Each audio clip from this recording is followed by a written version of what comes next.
Hi Water Sign, Cancer, Pisces, and Scorpio. Kumusta po kayong lahat?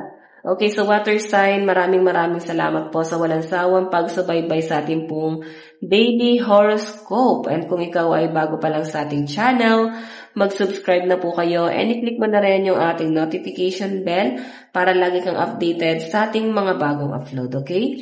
So tignan natin guys, ano ba yung focus ng energy mo ngayon? Focus ng energy mo, Water Sign. Meron po tayong the Star. Have faith, Have faith, the future is bright. Dream come true, positive changes that bring an end to challenging times. The light at the end of the tunnel. So, magtiwala ka lang daw guys kasi maganda yung paparating daw lalo sa future mo. Kung nag-worry ka ngayon, Water Sign, na parang hanggang dito na lang ba ako? May pagbabago pa bang mangyayari? Or pwedeng nadadown ka na parang bakit ganito yung nangyayari sa buhay mo. So, meron daw guys magandang mangyayari lalo na pagdating sa future mo. Ayan, parang transformation to eh. Parang yes, china-challenge ka talaga ngayon dahil nga may transformation na paparating. Okay? So, para ka daw nasa loob ng tunnel na parang napakadilim pero wag mong isipin na habang buhay ganon. Pagdating sa dulo is merong magandang mangyayari. Okay? So, tignan pa natin. Water Sign. Water Sign.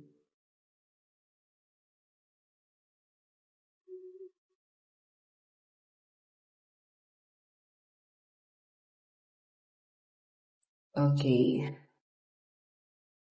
Meron tayong the Hermit. Ayan, no? May pinag-iisipan ka dito. Parang ilang araw ka na guys nag-overthink, ilang araw nang madilim yung mundo mo. Dami nyo guys iniisip. Yun yung pinapakita sa akin dito. Okay, baka rin guys dahil sa mga nalalaman mo or dahil sa mga nangyari. Tignan pa natin.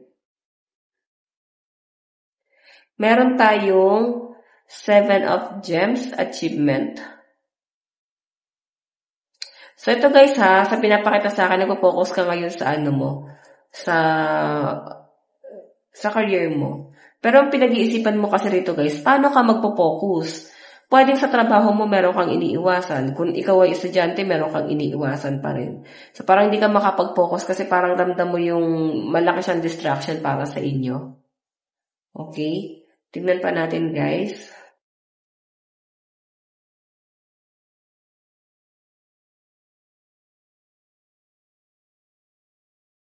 Okay. Meron tayong the High Priestess, Intuition.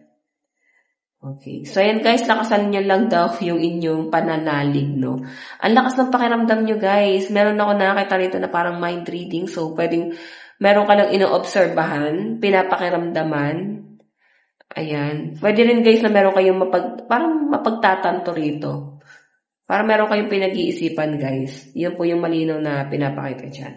Kung ano man to na pagtatanto mo guys, I think matinding regret to para sa inyo. Basta meron kang ginawa na para bang pinagsisihan nyo guys. Meron tayong Ace of Raindrops, revert, Ace of Raindrops. So, Ace of Cups. May nakikita ko guys relocation. So, ano ba to? Lilipat ka ba ng bahay? Or pwedeng may nagbabago. Pwedeng sa relasyon, sa mga kaibigan. Basta may nababago guys. O iba sa inyo guys, baka may nanganak dito. Or baka may nabalitaan kayo na parang may nagbuntis. Parang biglang nagbago yung mood mo doon sa bagay na yon. Okay? So, ayan. Nasabi ko na ba, laki number mo? 9, 7, 2, and 6. So, eto guys yung achievement ayan, no, napakaganda naman guys nito 7 of Gems. Talaga magpo-focus ka talaga sa sa career mo, and meron kang pinapakiramdaman dito na parang feeling mo magiging successful ka dun sa bagay na yon. Okay, parang nagsiset ka ng goal dito sa bagay na to. Tignan pa natin.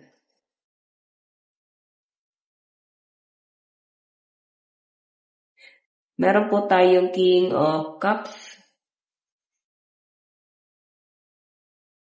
Meron tayong Death.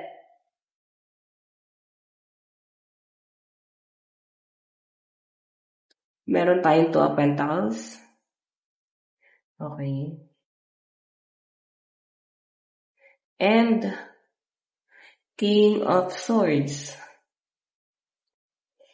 Okay. Parang may nakatingin sa inyo guys. Stalker mo siguro to.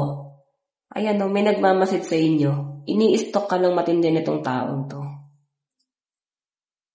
Okay. Tapos parang may nakatanaw din sa tao yan. Pwedeng ikaw aware ka, no? May duda ka na eh. Parang ini-stalk ka ng taong to. At parang totoo naman yung pakiramdam mo na yan. Siguro papaisip ka ba't kaya niya ginagawa yan. I think gusto ka ng taong to. Okay, crush ka ng taong to. So ito guys, achievement. New beginning para sa inyo guys kasi Death and River to, no? May natatapos na. Okay, bagong cycle na yung meron kayo. So the High Priestess, intuition. May nakakita ko guys parang nag-focus ka ngayon pagdating sa pera mo, like nagiging wise ka, parang gusto mo guys mag-ipon. Siguro yung pag-iipon na ginagawa mo is meron kang i-invest. Okay? Kasi parang kung aasa ka lang sa trabaho mo, parang ang liit na lang talaga ng kinikita. Or kung estudyante ka pa lang is parang wala nagpo-provide sa inyo. So parang ikaw yung nagtatrabaho para mapaaral mo yung sarili mo. So meron tayo guys, Revert, King of Swords.